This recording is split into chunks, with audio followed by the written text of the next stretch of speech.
దాకా వీధుల్లో కుక్కలు కోతులు బెడద ఎక్కువై ప్రజలు తీవ్ర ఆందోళన వ్యక్తం చేస్తున్నారు. బడికి వెళ్లే పిల్లలు వృద్ధులపై దాడులు చేస్తూ గాయపరుస్తున్న సంబంధిత అధికారులు మాత్రం ప్రేక్షక పాత్ర వహిస్తున్నారని విమర్శలు కూడా సర్వత్రా వ్యక్తమవుతున్నాయి.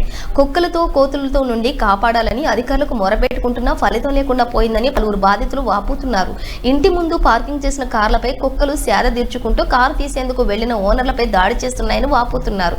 ఇప్పటికైనా మరి సంబంధిత అధికారులు కోతుల కుక్కల బారి నుండి ప్రజలను రక్షించాలని, కుక్క కాటుకు గురైన బాధితులను ఆదుకునేందుకు ప్రభుత్వ ఆసుపత్రుల్లోని వ్యాక్సిన్ కొరత లేకుండా చూడాలని పలువురు బాధితులు కోరుతున్నారు.